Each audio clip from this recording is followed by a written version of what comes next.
first pick in the draft is finally about to be realized. With the first pick in the 2025 NFL Draft. On your mark, set, go. I'm ready if you're ready. We ready to start.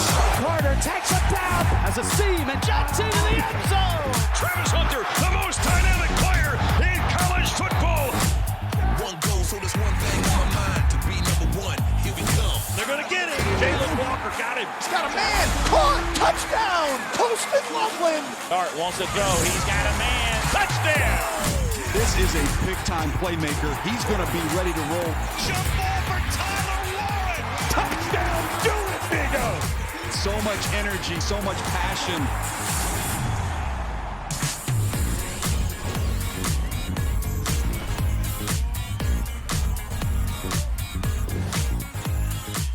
In just 24 hours, the Tennessee Titans will officially be on the clock to kick off the 2025 NFL Draft right here in Green Bay. Make sure you join us tomorrow night on NFL Network at 8 p.m. Eastern to catch all the drama unfold. And we have a little teaser for that drama right here tonight as we welcome you here to Green Bay. We have Daniel Jeremiah because, of course, this is his mock draft. Charles Davis, I'm Colleen Wolfe. It's the calm before the storm, the final installment of Mock Madness. How will anyone even sleep tonight? I don't know. Well, I love mock drafts, but Charles Davis has something beyond love. I don't think love's a strong enough word for Charles Davis. So to get to do this with him by my side is a real treat. And after you do this one, I'm going to do one more tomorrow morning and have it in. One more. Well, guys, we are entering some uncharted territory here on the eve of the draft. So as long as this doesn't change, every team has their own first-round pick. That's the first time in the common draft era that that's happened. And in case you're wondering if you should even pay attention right now, over 80% of players DJ has mocked in the first round end up going in the first round, going back to 2020. Okay, DJ. And if you need any other proof that DJ is really good at his job, 28 of 32 players in his final mock draft last year were taken in the first round. DJ. Yeah. Now let's royally screw it up this year. That's what we're going to try and do. Already did on my last mock draft. You're good. Now we're going to talk about all the ones you got wrong. No, just kidding. Let's go to the top of the draft. No surprises here. Cam Ward goes to the Titans. Yeah, this is where I think we all knew this was going to go for a while, and now we're here. It's Cam Ward with the first overall pick going to the Tennessee Titans, a team that has had some good quarterback play in pockets over the years. You think about Ryan Tannehill, you think about Vince Young, but you have to go all the way back to Steve McNair to get a player who sustained it for a very long period of time. And Cam Ward reminds me a little bit of McNair because of the power arm, that sturdiness and strength in the pocket. You get free rushers, he's able to pull through and deliver an accurate ball down the football field. Think about Caleb Williams, what we talked about him last year, his special ability to extend and create plays. You see some elements in that in his game. Now here's the rub, here's the problem. There's times, man, just trying to do a little too much, trying to make plays and ends up in some ugly turnovers. So we got to reel that in a little bit. But this is someone unmistakably with a very live arm, someone who's strong. And when Baker Mayfield went number 1 overall, CD, I see some similarities in their game as well. Yeah, you talk about that tenacity, the toughness, the willingness to compete. You're going to see all that with Cam Ward. In addition to that, think about what Brian Callahan, the head coach, is going to put in place with Nick Holtz, the offensive coordinator, Bo Hardegree, the quarterback's coach. They're going to want to surround him. Better offensive line play. They've added to that in the offseason. The running game, starting with Tony Pollard and Tyjae Spears, they want to make sure that he breaks in well and easy and comfortably, and they want him to be that face that Steve McNair was. This would be the Titans' third pick used on a quarterback over the last 4 drafts, so maybe third time's the charm. But you know what? Like, no major shakeups at this point, 1 pick in. But what about Cleveland? They are on the clock now, and right now, 2 healthy quarterbacks are on their roster, Kenny Pickett and Joe Flacco. So, DJ, do they make it back-to-back years that quarterbacks go first and second in the draft, huh? I think the Browns end up with a quarterback.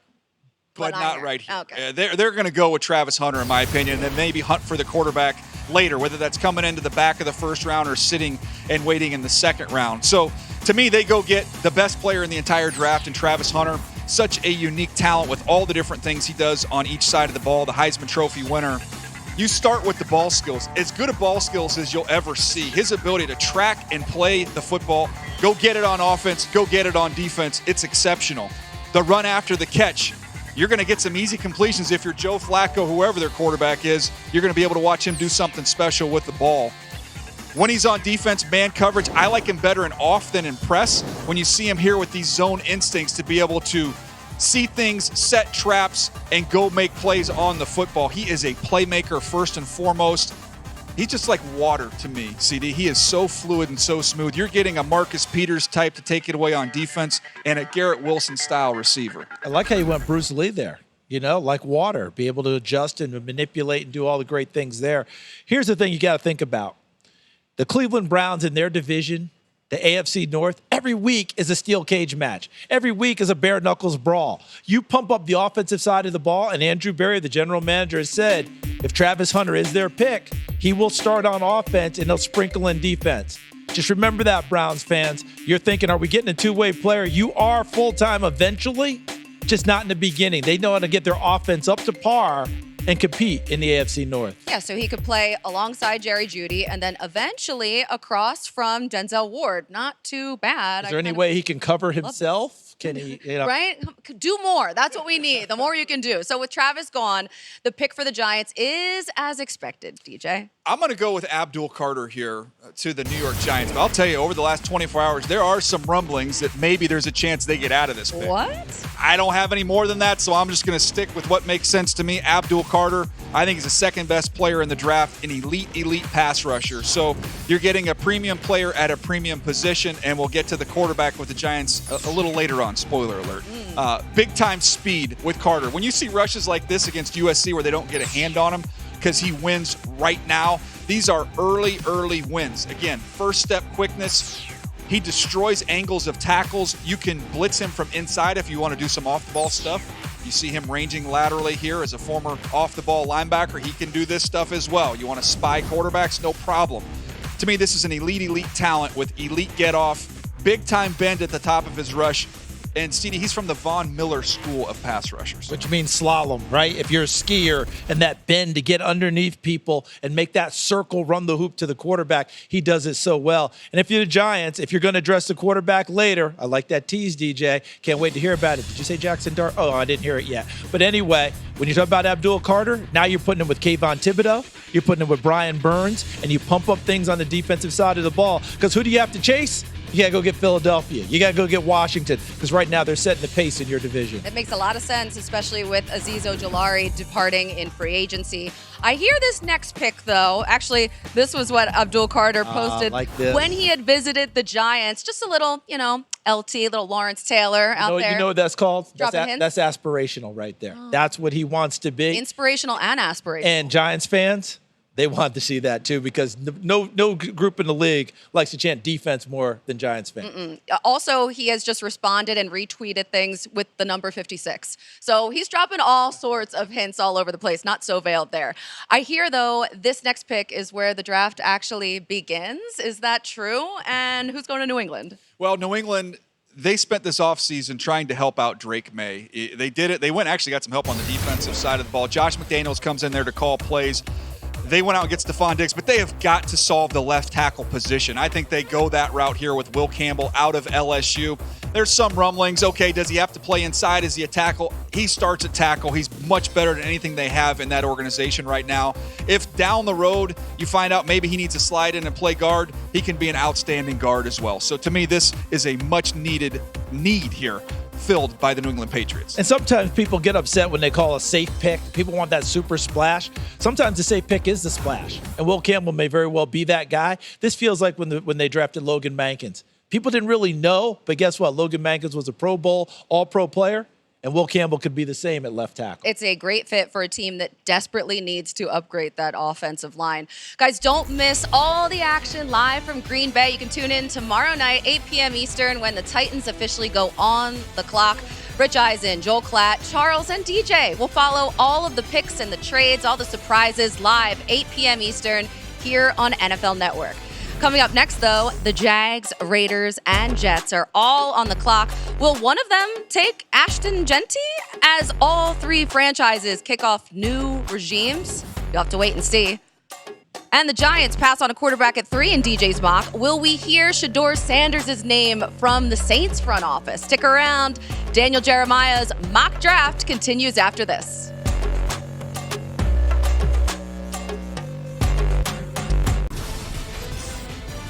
Well, it's Christmas Eve for football fans. Set out your cookies and your scouting reports. Get ready. The not-so-frozen tundra is the center of the NFL universe, and we're less than 24 hours away from the NFL draft officially getting underway in Green Bay. Keep it right here on NFL Network, 8 p.m. Eastern tomorrow. So set your alarms now.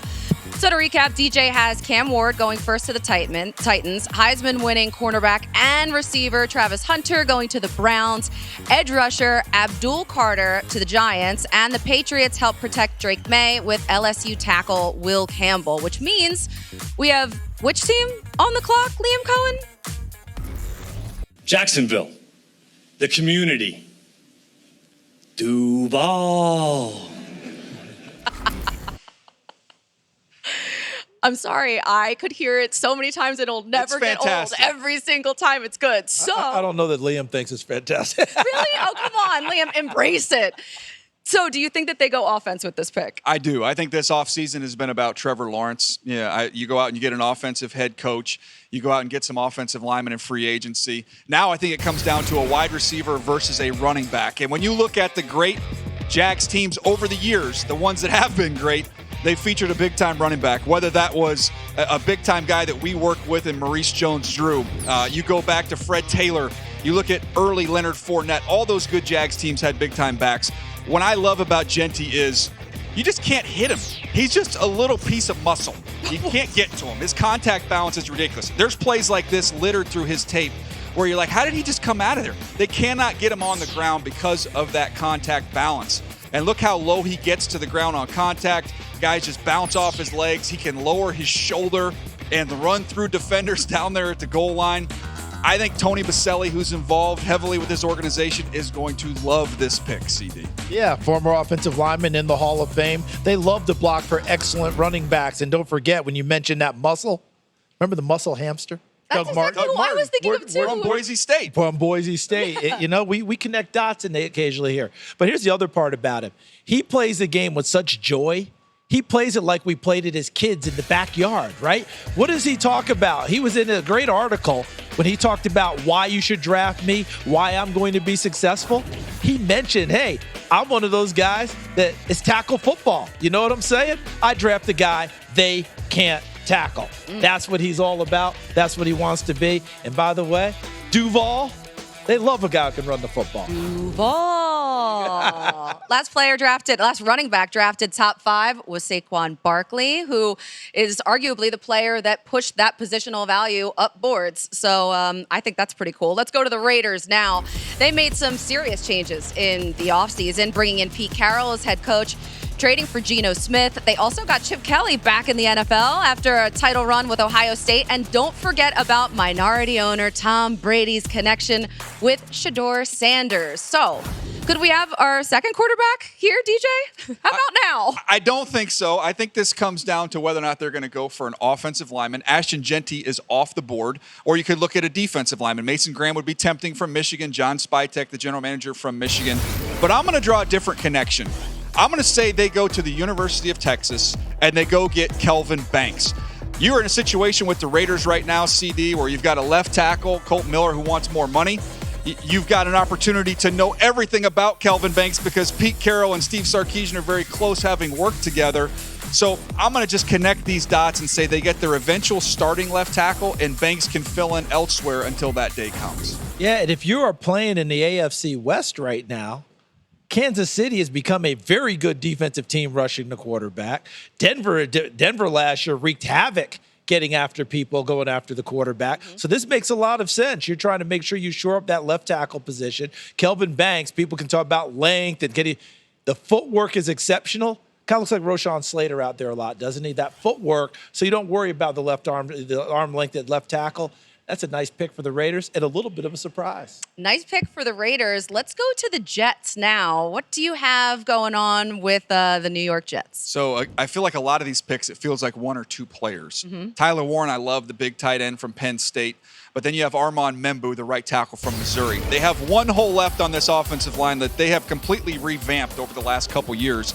This would be that finishing piece for the Jets. Just plug and play him at his natural right tackle position. I was around Jason Peters when I worked with the Philadelphia Eagles. He's built just like him. Now, I'm not saying he's going to end up being a Hall of Famer like JP, but that's what you can dream on. And they want to run the football with Justin Fields and those backs. He is excellent in the run game. Yeah, when you take a look at it there, it's very simple, right? Fashanu last year. Now you've got your guy and you're ready to go left tackle. Add that extra piece that DJ talked about. And if it turns out to be Jason Peters-esque, look out. All right, let's get to these next two picks here. The Carolina Panthers, Mason Graham just fell to him the way this came off the board for me. He's a really, really good football player. You think about the Panthers and the effort they made to go get Milton Williams. They came up a little short. The Patriots got out from under him and took him. They get a big-time defensive tackle here in Mason Graham out of Michigan. Let's keep the train rolling. Let's go to the Saints. I'm looking at both these Georgia edge rushers. Some say this is a quarterback spot here at 9. I don't think so. I think they wait, along with some of these other teams. Michael Williams, a big, firm, strong edge-setting presence. Brandon Staley's defense, Khalil Mack, Tuli Tuipulotu. He values guys that can put up that wall against an offense, and also I think there's upside with him as a rusher. Kellen Moore saw last year what worked in Philadelphia, so go grab that Bulldog because usually that's a great formula. Rounding out the top 10 is the Bears. They invested in their offensive line and free agency to help protect last year's #1 overall pick, Caleb Williams. They also poached offensive sage Ben Johnson from their division rival. So does Caleb get a new pal on offense? I want to see them in 12 personnel with 2 tight ends. And I want to see this next pick in this offense with the creativity of Ben Johnson. That's why I'm going with Tyler Warren, one of my absolute favorites in this class. The size, the physicality, the presence. He's going to be playing in Chicago, CD. It's going to be 20 degrees late in the season. He's not going to have sleeves on. There's going to be jerseys all over the stands that fall in love with this guy. Creativity. 44. Yeah, rocking the 44. How about lining him up at center against USC, running a trick play, and he goes up and gets the football? He got an opportunity to adjust to balls down the field and made a bunch of catches like this one. Watch him absorb the hit as well. Not a problem. And then after the catch, he can run over you.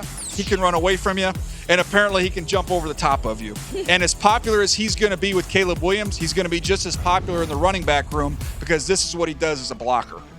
And that play that he made against USC where he snapped it and then caught it, there would have been a fight in the backyard and the game would have ended because they said, that's illegal. There's no way it happens. But the big thing for me with this, guys, is Ben Johnson, right? Coming from Detroit, he had Sam Laporta and Brock Wright. Well, here's the other part. He's going to essentially get 2 Sam Laportas because Cole Kmet can run downfield and make plays as well. Ben Johnson have a chance to be extremely creative as he pumps up the offense as they chase his old Detroit Lions, as they chase Minnesota, as they chase Green Bay. They're going to do it from the offensive side of the ball first.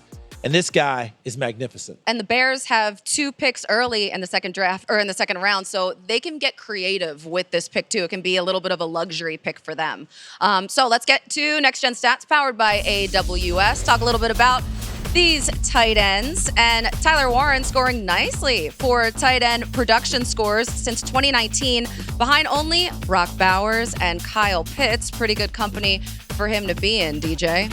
And I'll tell you what, let's now turn to Draft IQ on NFL.com, a new data-driven dashboard powered by Amazon QuickSight and built by NFL Next Gen Stats. This interactive tool, it gives fans front office level access to the NFL draft by taking complex data points and historical team patterns to help you anticipate your team's moves. Visit NFL.com/Draft IQ for more of an information advantage. It's a very, very cool thing. That's exciting.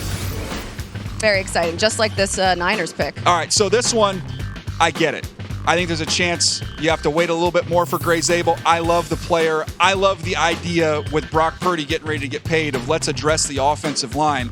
This dude can play all 5 positions. He was outstanding at the Senior Bowl. Maybe you trade back a little bit and take him, but I love his fit with the 49ers. All right, so we have these picks in, but we're getting closer and closer to the actual draft with every pick that DJ reveals here. It's a 2025 NFL Draft kicking off tomorrow right here on NFL Network, 8 p.m. Eastern. Don't miss a second of the action as the Titans kick things off, 8 Eastern, right here. Just keep your TV on. I mean, why even turn it off at this point?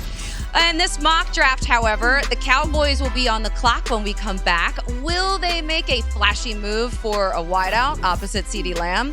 Find out if DJ thinks Dak Prescott gets a new weapon on offense right after this. The NFL Draft presented by Bud Light is just one sleep away, and you can attend for free. Register for free entry at NFL.com/draft access to see all the action tomorrow in person. And I mean, come on, if it's free, it's for me. All right, let's take a look here. Next Gen Stats powered by AWS. DJ, your favorite.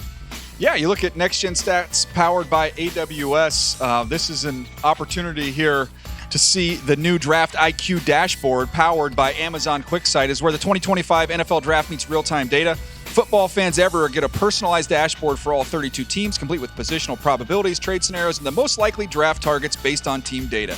Draft IQ insights update every 5 minutes, so you're seeing what's shifting as the picks happen. Head to NFL.com/draft IQ to track more draft day moves. Oh, and I almost fumbled that, but we No, tried you did not at all. No one needs to know that, DJ. That was perfect. I'm not trying to take your job, Colleen. I can tell you that right now.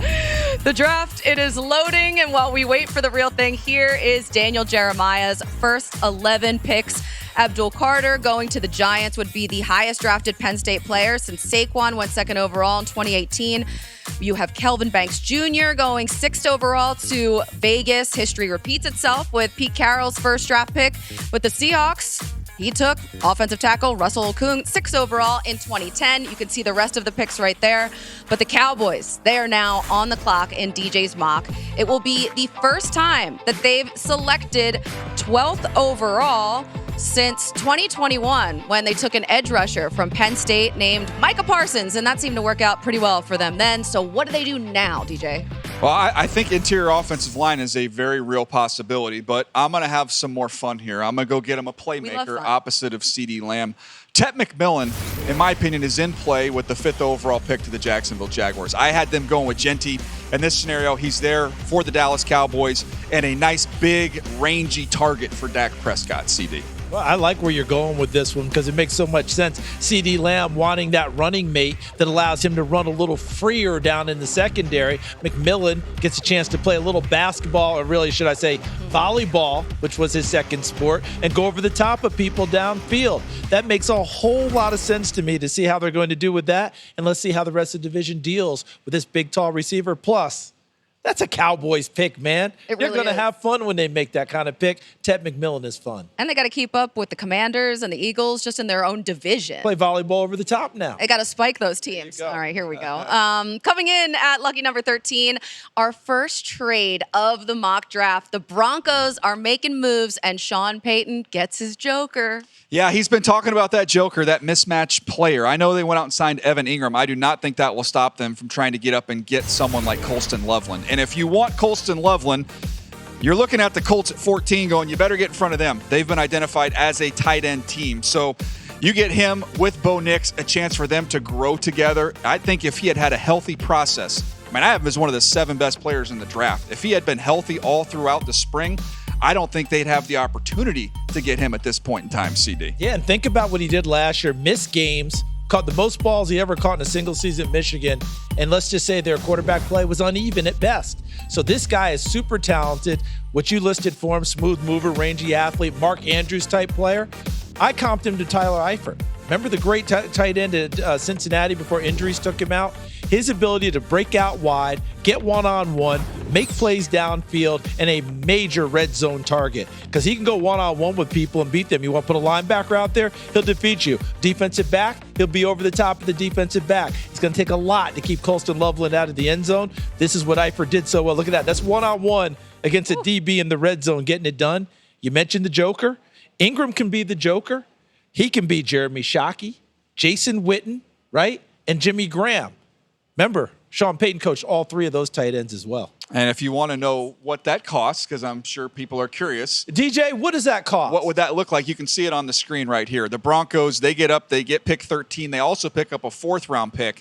They have to part with that 20th pick in the first round as well as their 2nd-round pick, the 51st pick. So they get a pick back as well. But, man, it's costly. But they are getting in my opinion, one of the 7 best players in this draft. You're doing it all, evaluating, analytics, money. I mean, you name it. The Always full package right here. You know who's, I'm sure, thrilled about that Broncos trade up?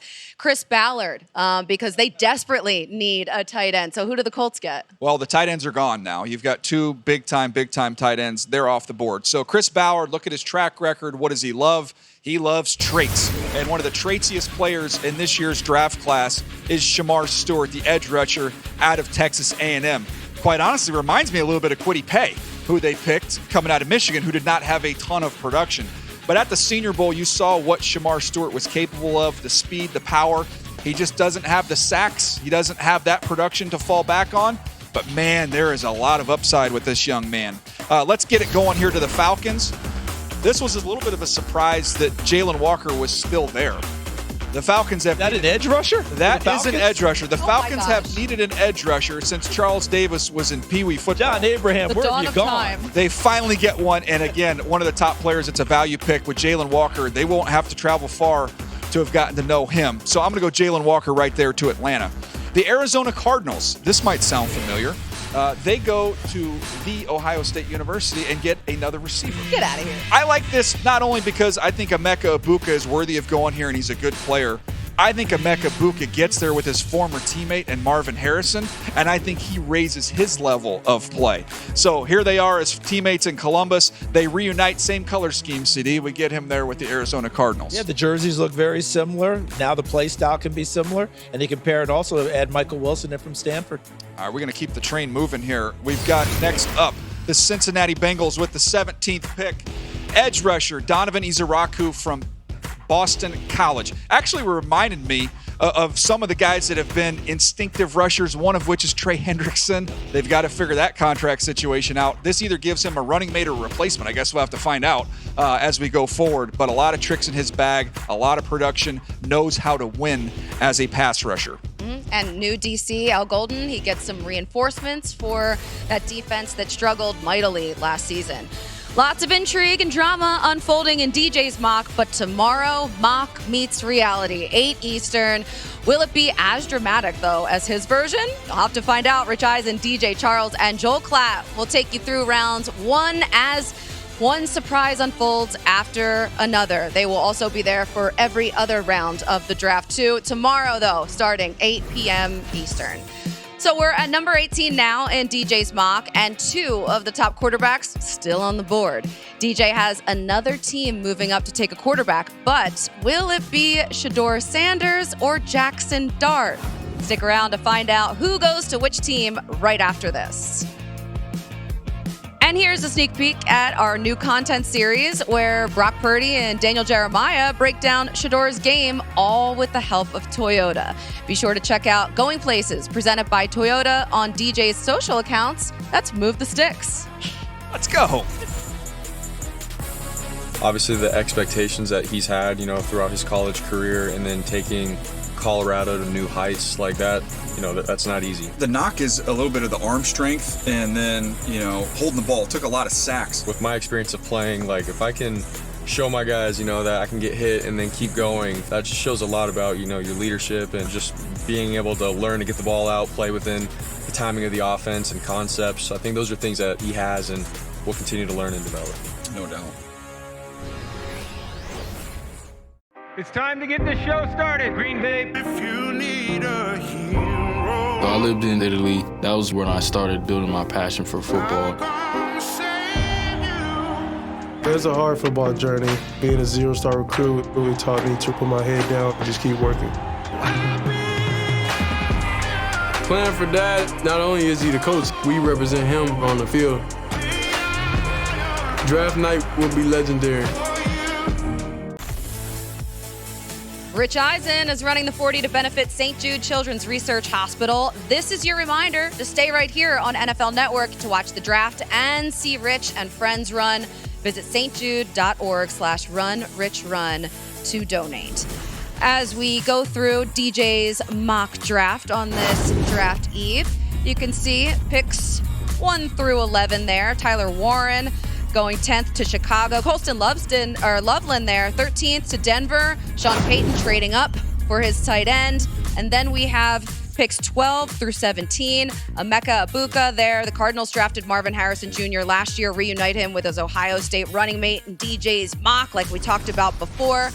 So much to look forward to. Now, the Giants, obviously, they picked Abdul Carter at 3. They still need a quarterback, though. So where are the potential spots that they could trade up to get that quarterback? Well, I think they could look potentially at, if they're worried about the Saints, I guess we could come all the way up. That would be so expensive. I have them not doing that. I have them being a little bit patient. But the Pittsburgh Steelers at 21 are lurking. So if you want a quarterback, you've got to go get them. And that's why I had this trade take place with the New York Giants vaulting all the way up to the 18th pick. Not only because it makes sense for them to get ahead of the ahead of the Pittsburgh Steelers, it makes sense that the Seattle Seahawks would want to get back. The Seahawks have done a lot of work on these day 2 players. I think, Chris, that they would love to have a lot of picks in that range of the draft. So we'll see if this thing goes down. They get their quarterback with the Giants. Jackson Dart, he's talented. He can escape. He can create a lot of big plays in this Lane Kiffin offense. It's very vertical. You see the athleticism with the pocket movement.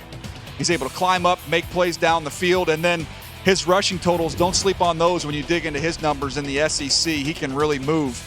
The Jalen Hurts comparison is because of the trend line. This guy just keeps getting better and better and reminds me of Jalen Hurts, where I think his best football is out in front of him. So that, to me, is why I could see this whole thing coming together. John Schneider gets all those second-day picks. Yeah. He can fill some of those needs for the Seahawks. Yeah, you're right about that. That's what John Schneider does, and that's how Seattle ends up with good players all the time. But the second part of what you're saying, for me, the competitiveness and toughness. That's something that's underrated with Jackson Dart. That's what you see. And what DJ keeps talking about, how he gets better and better all the time, that plays really well with a head coach like Brian Daboll, who has competitive periods all the time and wants guys to prove each and every day. You want to be the best. You're going to go out and compete, and they will coach him in alignment. Daboll's the head coach. Shea Tierney is the quarterback's coach. And, of course, Mike Kafka is the offense coordinator. He will get the same message each and every day. And don't think for a second he's going to sit back and just wait for Russell Wilson. He's going to go and try and reel him in. And DJ, I like how this comes full circle, too, because 21 years after they trade up for an Ole Miss quarterback in Eli Manning, they do it again with Jackson Dart. So it's been a long wait for Shedeur Sanders, but we have the Bucs now on the clock. So who do they take at 19? Yeah, they're not taking a quarterback. I know that. They're very comfortable there with where they are at Baker Mayfield. I looked at a couple different directions. Edge rushers could be in play here for Jason Light and the Tampa Bay Buccaneers. But I also look at Mike Evans, who's getting a little bit older. How much longer is he going to be around? And this is Matthew Golden out of Texas, who gives him a big-time vertical weapon to complement the pieces they have there. McMillan's a really good young player out of Washington who they got. Now you look at Chris Godwin. You've got Mike Evans. Now we've got another young, fast guy to throw into their mix there. And don't forget Godwin coming off of injury. Yeah, exactly. We keep the train rolling here. Up next is the Miami Dolphins. They had slid down via that trade, so they are picking here at number 20. Malachi Starks, there's a lot of teams that are eyeballing him. They're especially towards the bottom of the first round that are constantly calling me, is he going to be there when we pick? Not in this scenario. I have the Miami Dolphins taking him. Javon Holland departed in free agency. They replace him with the very talented Malachi Starks. All right, so there we have it. But Shedeur Sanders does not have a home yet, and that is something that everyone is wondering about, and you're going to have to wait to see if he slides in the actual draft tomorrow, 8 p.m. Eastern, right here on NFL Network. So stay glued to all of our coverage coming up your way. All right, as we take a look at what happened back on this day in 1989, Deion Sanders, I mean, it's just such a vibe. Was drafted 5th overall to the Atlanta Falcons out of Florida State. His draft day swag is unmatched, lived up to his Hall of Fame career, quite honestly. I love those sunglasses. I wish I had a pair. But how much longer will Shedeur have to wait in DJ's mock? Well, the Steelers, they get him. They're on the clock coming up. That is the big question in everyone's mind. Stick around to find out if Pittsburgh can steal some value and take the Colorado stand-up right after this. If you haven't heard, the 2025 NFL Draft is less than a day away. Tune in tomorrow, 8 Eastern, to catch every single thing that happens, who will go higher than expected, who will slide in the first round. It's all live tomorrow, 8 Eastern on NFL Network. And speaking of sliding, on this day in 2005, Aaron Rodgers fell in the first round, once thought to be one of the top picks in this draft. He had to wait until the 24th overall selection until he finally was able to get out of the green room and join Green Bay. So now that we are in Green Bay, and actually the waiting game tables, they have turned as Aaron Rodgers decides what he does with his future and what he's going to do. The Steelers, though, they need to make a move here. They're on the clock. So is this the moment that Shedeur Sanders' phone lights up? I think this is the moment that Shedeur Sanders is going to hope it happens, and this is where I do have it happening. I do have the Pittsburgh Steelers taking Shedeur Sanders at this point in time. If he does not go here, I don't have a home for him. I think he falls all the way out of the first round. So this is kind of the last stop. And when you look at where the Pittsburgh Steelers are right now, they've waited forever with Aaron Rodgers. I don't know that that's ever going to happen. There's options out there in a veteran. You know, you could look at a Kirk Cousins if they decide not to take a quarterback. But when you watch Shedeur Sanders, I have him as my 20th player. So this is about the range where I had him. This guy played under a lot of duress, a lot of collapsing pockets, a lot of pressure, and made some big-time accurate throws. Look at the ball placement here, dropping this ball right in the bucket. Toughness, accuracy, those are his calling cards. Now, the area to clean up, he drifts a lot, he holds the ball, he takes bad sacks. He's going to have to speed up his clock, CD. He's got to play faster at the next level. This is a classic point guard, and again, accuracy, toughness, those are the two calling cards. And that's not unusual for college quarterbacks having to speed up their clock. The pro speed will make you do that. Caleb Williams had to learn it last year because they're used to getting out of things and making plays downfield by holding the ball longer. That happens with all of them. But here's what I like about this pick. He goes to a place that's going to want to run the football. The offensive line has gotten better. And what have they added in the offseason? A big target out wide in DK Metcalf. What did they have on the roster already? A big target out wide in George Pickens. One thing Shedeur Sanders does very well is throw the deep ball. Now you get that opportunity to have the running game, and then off of play action, he goes over the top to those big receivers. And the best part is, whether they sign Aaron Rodgers, whether they trade for what's his name, Kirk Cousins, doesn't matter. You can still draft this young man, groom him, and let him go. And I think Pittsburgh, it plays very well into his game. Because as of right now, that Pittsburgh quarterback room has Mason Rudolph and Skylar Thompson. So some type of move needs to be made. Now let's go to the Chargers. Jim Harbaugh, he gets himself a Buckeye, DJ. Yeah, one Buckeye left. What just happened here? This is how this works. Joey Bosa left, so he has to have a friendly enemy. So he's going to bring in Travion Henderson, who is a home run hitter who also happens to be exceptional in pass protection. If you tune in and watch the draft, you'll see some of the highlights we're going to show of this young man in pass protection. It is exquisite what he does. So Justin Herbert gets somebody to hand it off to. He can throw it to him, and he can also have another layer of protection there with Travion Henderson. 23, you get to the Green Bay Packers. It just seems like athletic, explosive SEC defensive players is a pretty good fail-safe for where Brian Gutekunst could go. Everybody here is going to think maybe it's receiver. That just never seems to happen. So I'm going to go with Maxwell Harrison, an outstanding explosive corner out of Kentucky. I know the Minnesota Vikings went out and got a couple veteran defensive linemen. I think they're going to double down. I think they're going to try and fortify that. They want a deep rotation there with Coach Flores. They go get Derek Harmon out of Oregon, who lived in the backfield the entire year for the Ducks. At pick 25, when I talk to folks at Alabama about Tyler Booker, they say he's the offensive Will Anderson from a leadership standpoint. DeMeco Ryans went to Alabama, and oh, by the way, the guy I compared him to happens to play for the Houston Texans. They want to upgrade the culture of that offensive line room. Tyler Booker gets that accomplished there for the Houston Texans. The Rams at 26. This is another one where it could be a trade-up.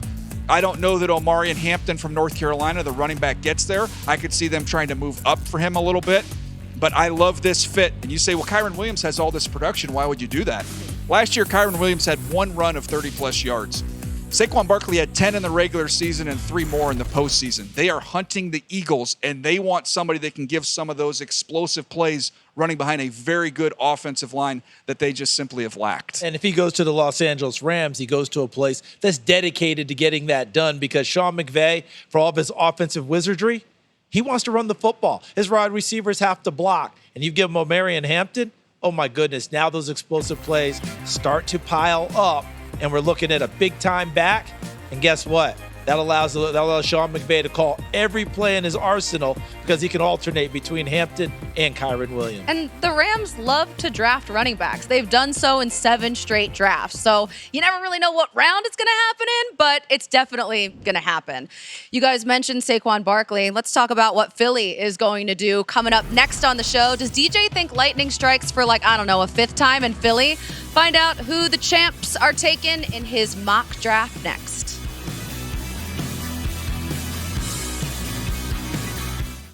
Not really big into committing to things. I usually stop binging the show halfway through the first episode. I mean, remember when my hair was blonde for 2 seconds? But when Verizon announced that I could lock in a low price for 3 years for both phone and internet, even if I'm already a customer, I was like, duh. I think 3 years in the future, Pete will be very proud of my decision.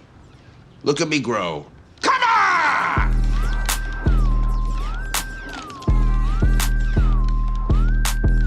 Can you hear me now? I sure hope so. Bounty Mega Roll lasts longer, so you can tackle applesauce and avocado, berries, butter, coffee cream, drippy fingers, deviled eggs, and empanadas red and green. Bounty Mega Roll lets you clean spills without running out. And mommy's glass of Zinfandel. Bounty, the quicker picker-upper. It's time to feed the dogs real food in the right amount. A healthy weight can help dogs live a longer, happier life. The Farmer's Dog makes weight management easy with fresh food pre-portioned for your dog's needs. It's an idea whose time has come. I trusted Invisalign because a lot of my peers used the aligners before. Seeing results now, I can honestly say that I'm even more confident. Confidence is what shapes you to be great. Invisalign, trusted by the pros. Yo, these KDs are fire. KD, you work here? Whatever, kid. Take notes.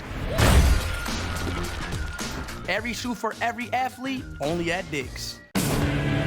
We're making a splash with another Twisted Tea drop. Twisted Tea fans love the smooth, refreshing taste of Twisted Tea Hard Iced Tea. Real brewed tea with a 5% kick of alcohol. Twisted Tea Hard Iced Tea. Keep it twisted. Dr. Rick, we are thinking sandwiches again for lunch. What should I put you down for? Oh, boundaries. They can be tough for young homeowners turning into their parents. Now, I'm either going to go tuna melt or Reuben. They're known for their Remember, Reuben. when the door closes, so does the conversation. Oh, yes, gotcha. Okay. Looks like the soup of the day is tomato bisque. Progressive can't protect you from becoming your parents, but we can protect your home and auto when you bundle with us. I could go tuna melt. If you want to go Reuben, we could do a mix and match. Tom?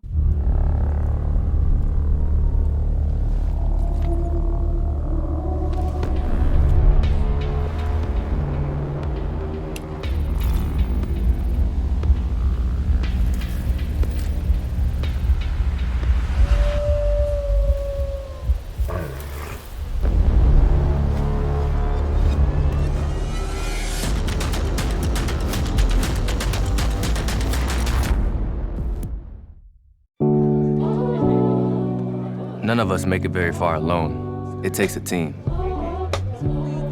A community that writes off no one and believes in the potential of everyone. Protects spaces where children don't just get by, but thrive. And chooses to not just listen to one another, but learn from one another. Having a team like that changes the game.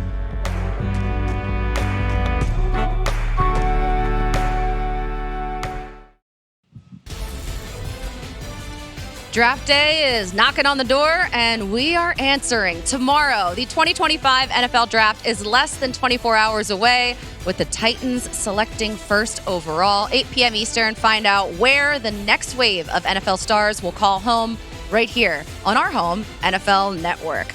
Let's reset here, take a look at DJ's mock. We have his picks here. Let's take a look at these first few. Picks 1 through 11. Will Campbell going to New England. Got to go all the way back to 1973 when Hall of Famer John Hanna was the highest drafted offensive line to the Patriots. And then you have this one, 12 to 22. Some surprises in there. Picks 23 through 26. You can take a look. We're going to tweet out all 32 picks coming your way in this first round.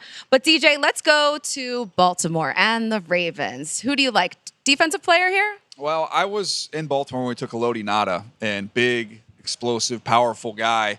And when I watch Kenneth Grant, I do see some similarities to what we saw Elodie Nada when he was coming out of Oregon. So the Ravens love big guys. They always have. You can plug him. He can two-gap against the run. He can push the pocket as a pass rusher. I think there's even more upside in that department as he continues to develop. We get to the Detroit Lions. They have done a ton of homework on interior offensive linemen. I think if Tyler Booker was there, they would turn in the card. He's gone. They stay at the position. They go get Donovan Jackson from Ohio State, who's played guard, he's played tackle. He's at his best at guard and would plug in and start right away for the Detroit Lions. The Washington Commanders.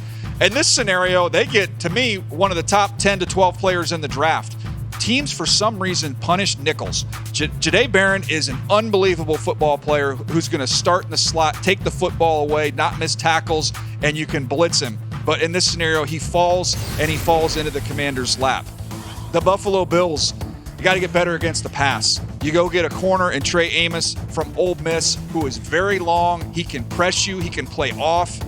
He's got outstanding instincts. He's someone, as we've gone through the process, has just passed every single test. He ran much faster than folks expected. The Kansas City Chiefs, I'm calling this the bat draft approach, best available tackle, because this team has lost 2 Super Bowls because of poor tackle play. I know they've invested in the position in free agency. I think they continue to invest in it in the draft with Josh Connerly out of Oregon. He's got some heat here late in the process. He could go higher than this. And then finally, these are the rules. I don't make them. I'm just here to relay them.